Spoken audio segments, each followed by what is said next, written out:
the TLDR News Podcast. I'm Jack Kelly and I'm joined by Rory Taylor. Hello. And Ben Blissett. Hello. How are we doing? Good, really good. It's really good because Zach's not here today, or just really good? Just really good. It's a reduced cast. It's a reduced cast. It's a special edition. Missing Zach and missing Ben's moustache.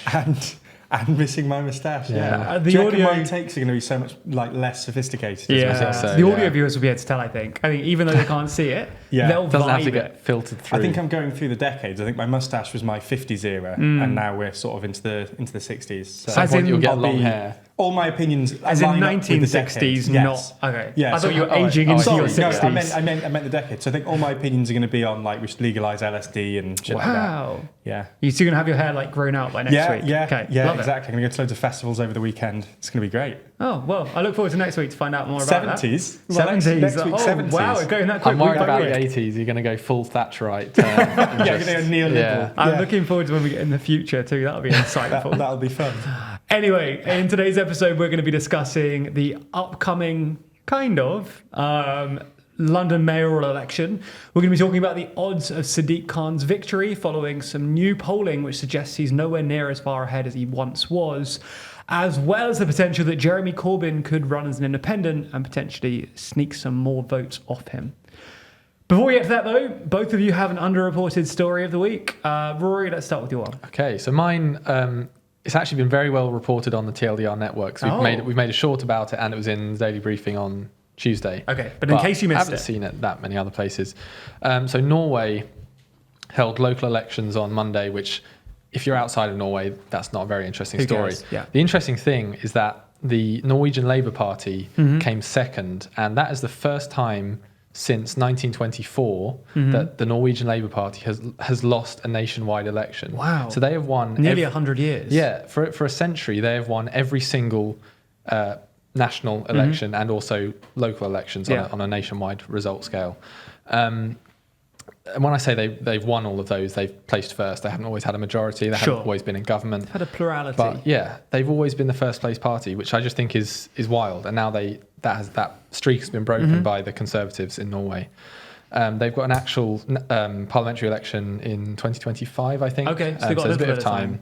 But I kind of went down a rabbit hole and discovered that the Swedish Social Democrats are even more crazy. Really? That they have won every single Swedish election, I think, since 1917. They've been the largest party. And it's the kind... I mean, we talk about the Conservative Party here being kind of dominant, but that's crazy. That's to have a record that Japan, strong. they had quite a long... was it the Liberal Party? The Liberal... I think it's called the Liberal Democratic Party, I just didn't want to get that wrong. Yeah, they'd been in for ages, but not for that long. Presumably there's been... Because in countries like that, there's often coalitions. Yes. So presumably they've had a majority, or plurality, but not always. Yeah, sometimes they've had majority, sometimes they've had minority government. This is Sweden or Denmark or both? Or Sweden or Norway or both? Sweden and Norway. Okay, both. The governing party, they've had majority governments, they've had minorities, they've had coalitions. So they've had a consistent winner. They, until recently, had a consistent winner, but there was some variety in both instances. Yes. Sweden still has its streak. Yeah, Sweden's Norway still going. Norway's fallen. Norway's fallen. That's the title of this video. Norway's fallen. Sweden, do we know if they're holding on? Do they need to be worried? So the Swedish Social Democrats aren't in government at the moment because it's weird because they won the last election in 2022, I think. Yeah. So they are the largest party, but this opposition coalition had more seats than the Swedish Democrats alone, so they're in power now. Okay. But yeah, they're still number one in terms of party size. Huge. Crazy. Thanks for the Nordic update. That's all right. I love it. More next week. That should be a section. The Nordic Rory's update. Nordic update. I love that. Ben? Yeah, so mine is a little bit old now. Oh no! But is this the one that you did last week? You're just bringing it back because the episode didn't go up. So just for viewers, we did record an episode last week, but we had some mic problems, so we didn't do it. So my reported story is about Labour's reshuffle. So this was the main story last week. Very clever. Yeah, very clever. I just didn't want to waste all my notes on it. This is unbelievable. So Labour had a reshuffle last week, and you're so right. I'm going to force you to resign. I'm reshuffling you out. Can I crack on? Go on. Okay. I'm not going to listen though. No, that's fine. I can see your eyes glazing over. I love that just made it in. So last week, Starmer reshuffled his team. Since becoming leader, he's had to try and solidify his position. So he's not really been able to put people into the cabinet that he might have wanted into the shadow cabinet. So he's had some sort of Corbynites in there. This was his final sort of big move before the election to try and make his shadow cabinet more reflective of his more moderate views. So an example of that is Liz Kendall was put into the cabinet, to the shadow cabinet, as shadow work and pension secretary. She was previously the shadow minister for social care, so it's a bit of a move up. Pat McFadden is one of the biggest changes. He was a Blair era special advisor who was moved and put in charge of Labour's national campaign. Now, you know, obviously a Blair era advisor being put in charge of the national campaign is a huge move, and very much reminiscent of sort of, you know, the Blair, and trying to make his era more similar to that of the Blair era. He's also, and this is just kind of funny for international viewers, he's also made the Shadow Chancellor Duchy of Lancaster. Okay. Which is just a mad, it's just a mad we don't title. have time, but it's stupid. Now, there are some more left-leaning figures who remain in the cabinet. But one of the only ones really is Angela Rayner, who's deputy leader. Now, he'd previously, in the previous reshuffle, tried to maybe demote her, and that backfired massively, and she ended up with about 26 different new titles. So now she's consolidated. He's not made that mistake, and she's moved up to shadow deputy prime minister. So, but she is basically she's one of the almost only remaining ones. Proper lefty. Yeah, Hilary Benn has been moved back into the shadow cabinet. Now, good for him. Some people might think of that name and think, oh, must be left wing. Tony Benn, obviously quite a big figure of the left in Labour, but Tony Benn's son Hilary isn't as left wing. Jump scare. It's another centre left. He's another surprise, another Blair right. But he made quite a passionate speech. I think it was about Syria, about bombing Syria. Quite a passionate speech of why they should. And his father was quite a more of a pacifist, so it's kind of a bit of a contrast there. So yeah, it was an interesting one. It's very reminiscent of the Blair thing. And just as one last note on this, in the last couple of days, they have released their the booklet for the national conference. And it's almost exactly the same as the one for 97. Big beautiful picture of Starmer. Set with a big picture of Starmer instead of Blair. So he really desperately wants to be Blair. Nice. Is the summary there. So yeah, I just think it wasn't in the news as much. You've heard a lot about it, but I don't think many people have. No, that's true. Well, thanks for the update. Was that as boring as you thought? It's been very Labour heavy so far. I was talking about the Norwegian Labour Party. It's true. Ben's talking about Labour here, and we're going to talk more about God, we're moving on to something a little bit less Labour-y.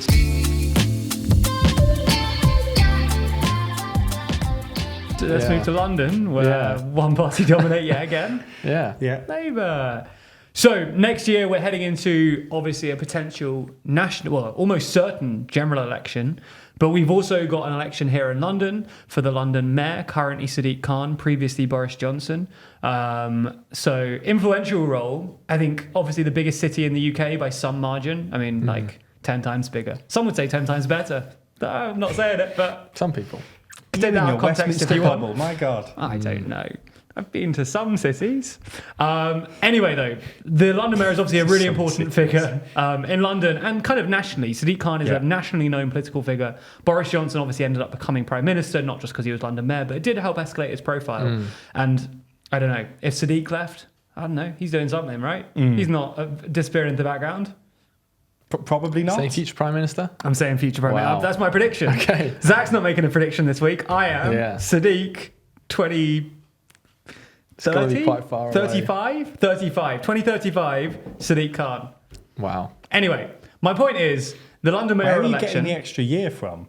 There might be like 3 early elections. You never know. 6 years. Yeah, 2034 then. 33 to be conservative. Oh, okay. I think he will be prime minister by 2035, not necessarily that year. Interesting. Okay. Anyway, London is an important vote. This is the longest intro to nothing. London is an important race here, the London mayoral race. Sadiq Khan, Labour mayor at the moment, heading into potentially his third term, were he to win again. Previously expected to win fairly, I don't say handily, but his opposition in the Tories doesn't seem all that strong. But recent polling suggests that various things might have shifted that and led to him still in the lead, but only just. So does someone want to give a more detailed summary as to where we stand right now, and also some of the factors that may have led to Labour starting to slip in London? I can jump in with some of the polling figures. So this recent one is from Redfield and Wilton and the Times. They did a little poll together. Assuming the candidates are as they are, so Sadiq Khan for Labour, Susan Hall for Conservatives, and then you've got the smaller parties, Lib Dems, Greens, and so on. They have Sadiq Khan winning with 33%, and Susan Hall, the Conservative, just 1 point behind on 32%, which is really close when you consider 2021, the last election. Sadiq Khan won by like 10 points over the Conservative candidate, Sean Bailey. So that's kind of got people thinking, maybe it's going to be a tougher race than we once thought. I don't know if you've seen the campaign poster for Susan Hall that says something like, I think it says the only one that Sadiq fears or something. Yeah, I have Susan Hall, and people were mocking it at the time, but maybe this poll suggests otherwise. But also, I'm sure you're moving on to this in a moment. The voting system has notably changed in London since the last election, and that also massively plays into this, right? So. As a result of I think it was the Elections Act, which was passed, passed nationally. It was a government measure. It's basically imposing first past the post, which is what we have for our national elections. It's imposing that on mayoral elections around the country, where often they do other things. So in London, they did supplementary vote, which allowed you to kind of rank your first and second preference, and it would transfer that second preference to the first place person until you ended up with two candidates and a winning candidate. So previously it was guaranteed that the winner would have more than 50%. Yes. At least from second and third, whatever. Whereas now that's no longer the case. You could win with 30-something percent. And if you're a voter thinking, I don't know whether I prefer the Lib Dems or Labour, I'll put Lib Dems first, I'll put Labour first, Lib Dems second, whichever way around it was, you know that's not a wasted vote, as it were. It might go towards electing someone that you're comfortable with rather than just going for the one person. So that's really changed things.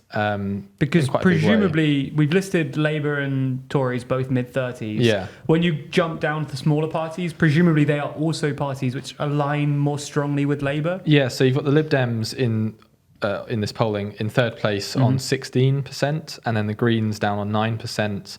And Reform as well on 4%, but they're not really aligned with Labour. They're Tory voters. So they're not winning candidates, but that chunk of the vote is pretty significant. Yeah. So if it is currently 33-32 between Labour and the Conservatives, trying to get those votes from current Lib Dem supporters and Green supporters is kind of pretty essential if they want to win. I don't know if you've mentioned this yet, but the Redfield and Wilton polling did two separate polls. One that assumes that Jeremy Corbyn isn't running, which is the numbers that Rory's just run through. Yeah. Then they assume that he was running. Now, for Jeremy Corbyn's part, he's not actually clarified yet whether he's definitely running. He's not. When he's asked, he doesn't rule it out. Sure. And he's said that previously that he would run in his Islington constituency, but obviously if he runs for mayor, he won't be doing that. Yeah. Now, things get really interesting when you look at this second set of numbers of if you assume that Corbyn is running. Yeah. So obviously, as Rory said, it was only 1 point between Susan Hill and Sadiq Khan. Yeah. But if you assume that Corbyn is running, then the numbers are quite significantly different. So it assumes that Susan Hall would get 30% and Khan would only get 25%. So she would beat him by 5% because Corbyn would get 15%. Pulling a lot of votes, Yeah, the same polling also found that 21% of those who voted for Khan last time would vote for Corbyn. So this whole argument about the voting system is incredibly relevant. Now, a cynic might look at this and say, this is exactly what the Tories have changed the system to do. Yes. You would assume that those voting for Corbyn and those voting for Sadiq Khan are those on the left. Yeah. You've fractured the vote, which means that Susan Hill will walk in. Yeah. And if you are looking at that change cynically, you'll say this was exactly what that change in the voting system was designed to do. And I mean, even beyond just Corbyn, who we should come back to, that's kind of happening regardless, right? If you add together the more left-aligned and the more right-aligned parties, it's not like this change has happened because London has suddenly shifted to the right. There's certain things Khan has done that are unpopular, which has definitely hurt his vote share. But it's not like all of them have gone from him to the Tories necessarily. London still leans left, but you have the issue of, Now you've got to actively convince Lib Dems and Greens and all those other people not to vote for that party and to vote for you instead as your only vote. Yeah, and it also opens up the question of whether, well, it sort of answers the question of whether it was a sensible idea to not allow Corbyn back into the Labour Party. Sure. Originally, he was removed by the leadership specifically because of his failure to deal with anti-Semitism, and obviously Starmer was quite keen to show that him as a leader, he's making a clear break with that. Yeah. Corbyn was removed not because they accused him of being anti-Semitic, but for a failure to deal with institutionalised anti-Semitism. It was his response. He basically claimed that the accusations of anti-Semitism in the Labour Party were exaggerated for like political gain, right? Yeah. So exactly. Was this the full report? Was no, it? the EHRC report, or I can't remember which Sorry, way. Equality and Human reports Rights confused. Commission, Sure. EHRC. You are. Anyway, so there's been questions since as to whether he should have been readmitted, and obviously, had he been, he wouldn't have been able to run because he wouldn't be an independent, already be a Labour candidate, and this situation wouldn't have arisen.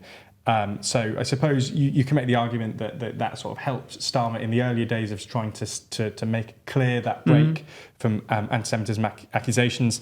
But then there's a question now of whether this has come back round in the longer term to sort of bite him. Do we think this is actually likely to happen? Do we think it's likely that do we think it's likely that Corbyn will end up running?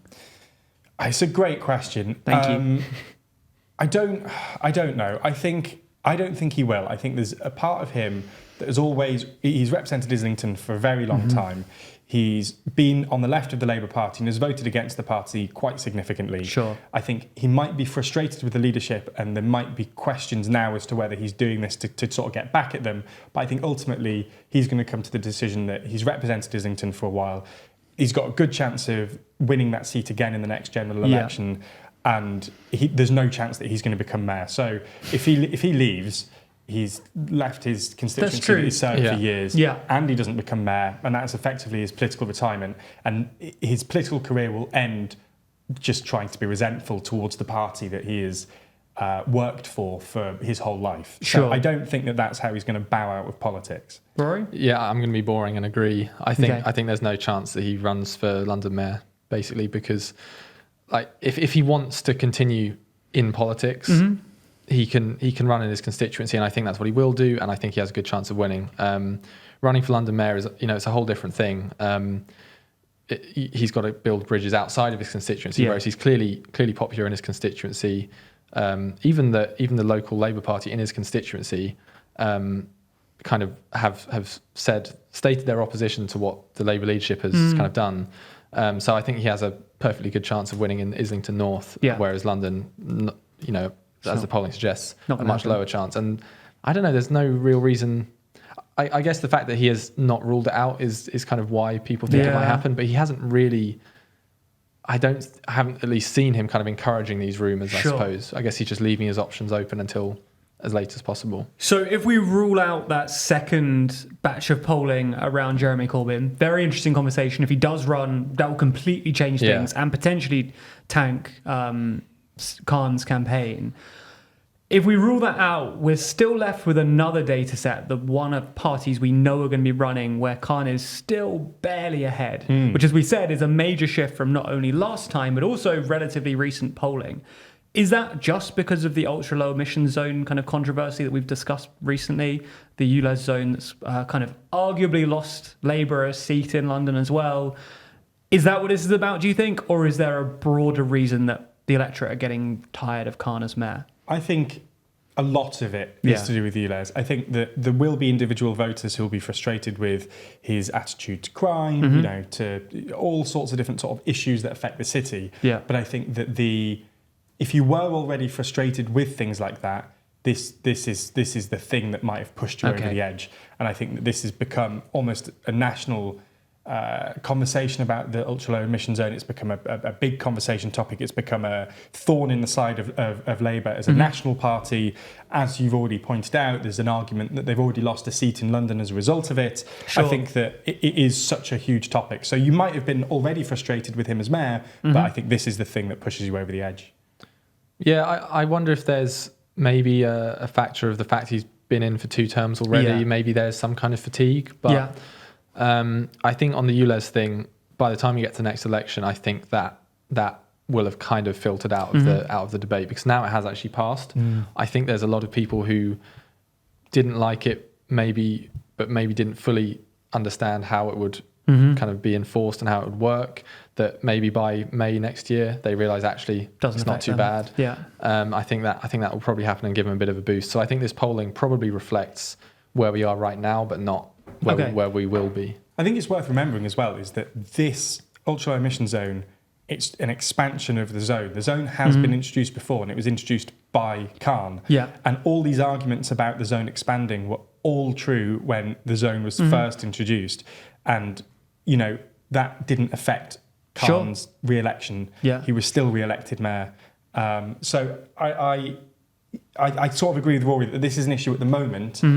But by the time you get to the next general election, you know, the memory of voters is famously short. I mean, you know, if you think back 2 years ago of the biggest issues, you know, it was Johnson in charge. It was all to do with COVID. How many people do you think are going to be voting on the next general election based on the actions of the Conservatives in COVID? Yeah. Like virtually nil. Yeah. And I think that obviously you can make an argument that the government's changed and everything, but it's the same No, but players it was a massive deal for 2 years. and the person who's currently the leader was still the chancellor at the time. So and a lot of the scandal relates around kind of procurement and spending and all those things too. So he was just as culpable. how many people are going to be voting on that? Like virtually none. The biggest issue at the minute is cost of living. That if that continues, that will be a major concern next year. But the mind of the memory of voters and what isn't particularly long. And I think that this probably won't be too much of a concern. Especially as Rory says that there's a certain amount potentially misunderstanding around how the scheme works. A lot of people think it impacts basically every car, whereas in reality it's a relatively small percentage.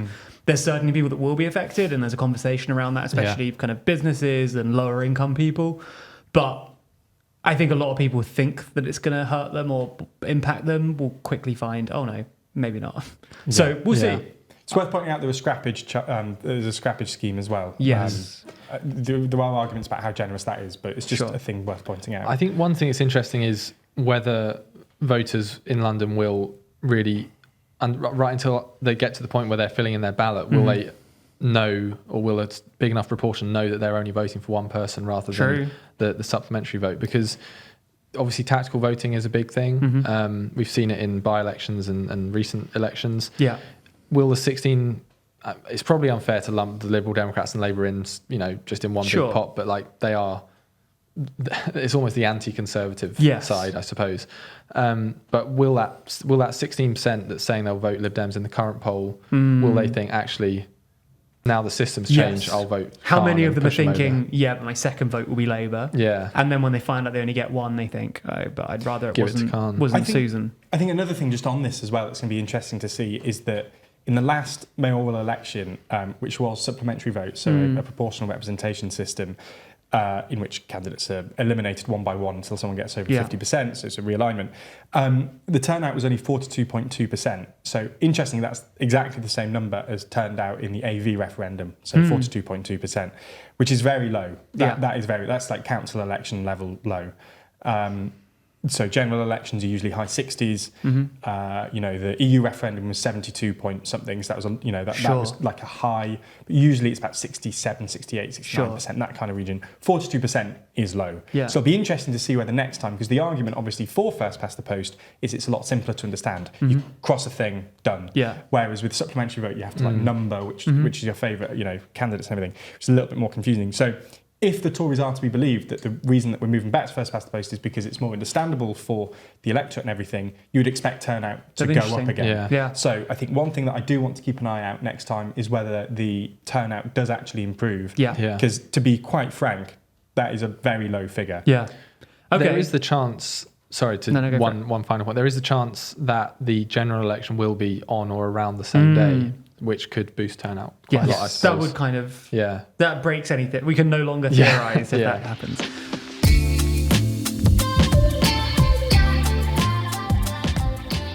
We're moving into predictions then. Sure. I'm guessing you both have predictions on this topic. Yeah. So I want to ask you a couple of questions to get you to predict other things. And if you haven't predicted your pre-prepared prediction by the end of my questions, then you're welcome to predict at the end. Sure. So firstly, you both predicted that Jeremy Corbyn won't run, correct? Correct. Yeah. On the record?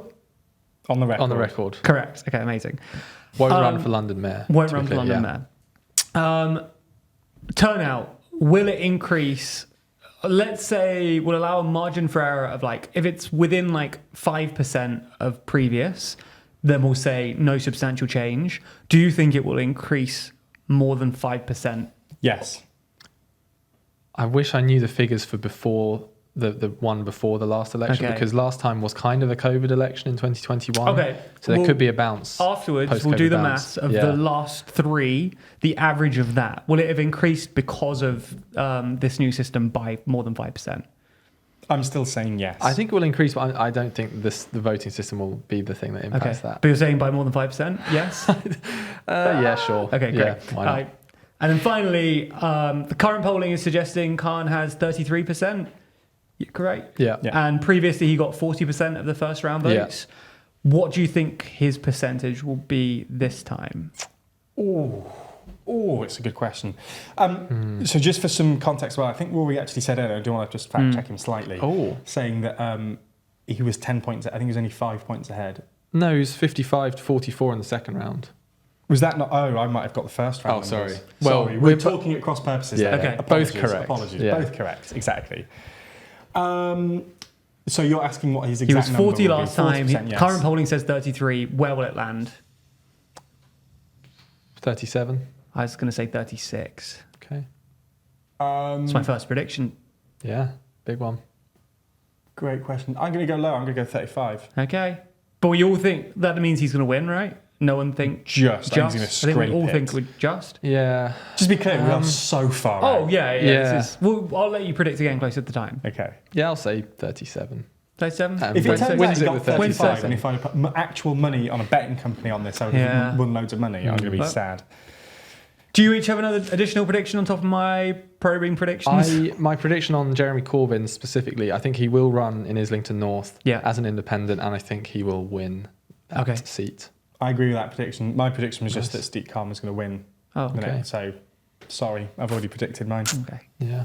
Well, that's less fun than an exact number. So I'm glad I got the number out of you. You did. Okay. That is predictions. That's the main story from today's podcast. But we can't leave without doing the political world leader leaderboard. Yes. Let's bring in the board. Bring in the board. Bring in the board.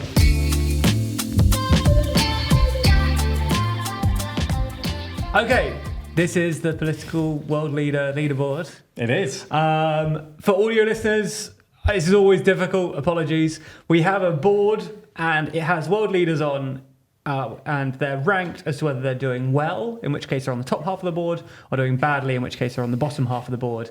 And we've got gradations of good and bad. Each week, our team get to bring someone new to the board and stick them in one of the two middle sections, or they get to move someone already on the board up or down one position. So let's start with winners of the week, and let's start with Ben. Who's your winner of the week? Yeah, mine is Keir Starmer. Keir Starmer. Beer Corner. Keith. So this relates to the underreported story, so his reshuffle. I know that you haven't heard much about this, No, I haven't. Sorry. So The what? He had a big reshuffle last week. He moved a lot of his, more moderate allies into the shadow cabinet. Yes. And this is his last big reshuffle before the general election.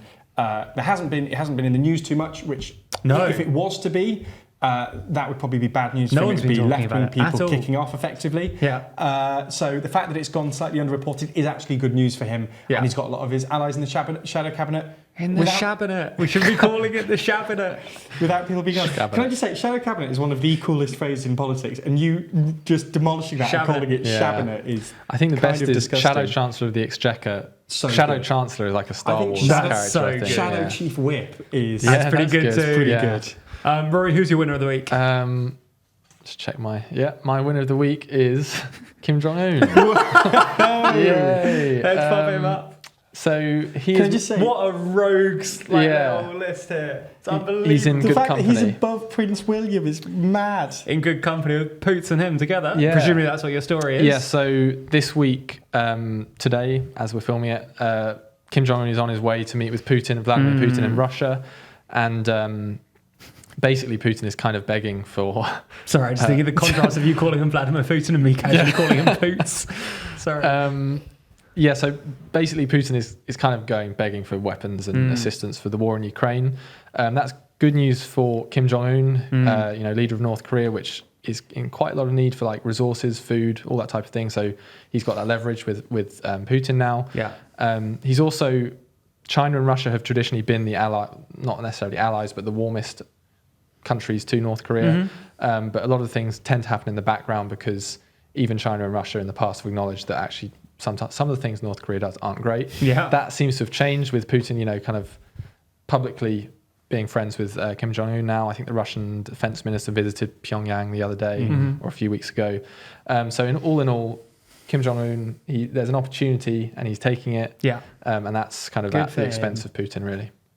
I'm joking, not good for him. Well, No, it's good. it is good for him. for him, Not necessarily for other people, but Ben, who's your loser of the week? This is going to sound really bad because it's exactly the same as all the same Wow. reasons, but I'm moving Putin down. Moving Putin down. Yeah. Oh, Yeah. because Because he's being forced to make friends. He's being forced to make friends with Kim Jong-un, which shows how badly the war is going. He's having to rely on a pariah state for weapons for a war that he claimed should be done in only a few weeks. Fair. So Yeah. I was also mildly annoyed that Putin was in the good section of the board. There's no indication of approval. Yes, this is there's no about how moral well question. they've done in the week. Yeah, sure, but I still believe that if you're any week that you're losing a war that you should have won, that you claimed you should have won, and you have the much larger military within a few weeks, Yeah.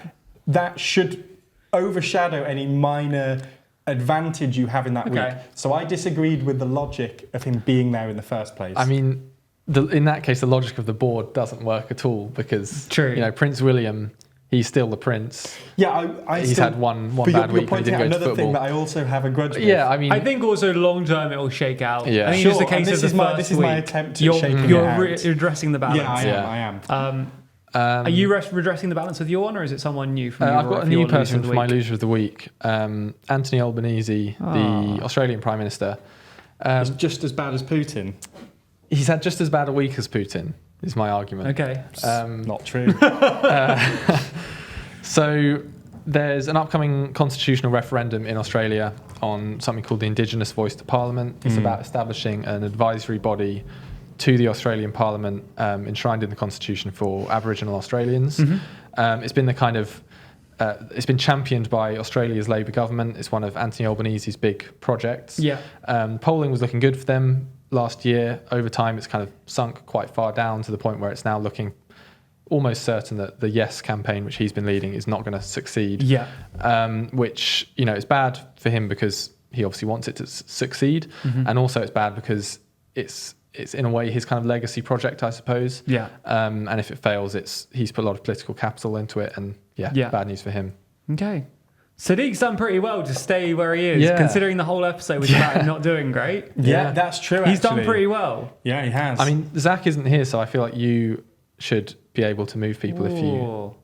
you want. I'll knock him down one. Wow. whoa. Okay. Sorry, the ball keeps breaking. Yeah. There. Oh. Come on, Sadiq. There you go. For audio viewers. Chuck him For on the audio bad viewers? road. For audio listeners. Do you want to push anyone up? Jack's, anyone else messing around deserve with blue going tack. up? Just so tempted to push him back up. I would be livid. Yeah. No, I think no one else deserves to go up who's on the board already in my mind. So I'm tempted to push Modi down too. If I was about to do a double down, Modi will be going down again for suing us. But Is he still suing us? Probably. Who knows? It's not. He has no jurisdiction here. He can do what he wants. He's having a merry old time suing us. Anyway, this is the board as it stands. We have 5 people on the top half of the board and 8 on the bottom, so slightly leaning negative. But let us know in the comments who you would add to the board, where you'd add them, who's going up, who's going down in your mind. We're planning in a few weeks to do a special episode where we just discuss the board and we potentially remove some people that we think don't deserve to be on there anymore. We potentially allow ourselves extra votes. We might even allow you to vote. So let us know who you're placing where, who should be up, who should be down, and we'll discuss that in a future episode. And if even one of you say that Putin should go up, I'm resigning from the podcast. That guarantees now you've said pinned comment. Thank you so much for joining us. We'll be back again next week, probably with Zach, to discuss whatever the big story is next week, and also discuss our lovely board. We'll see you again then. Bye. I mean, I won't. Oh, Ben's on holiday. We'll swap Zach for Ben. And he's resigning. He's resigning.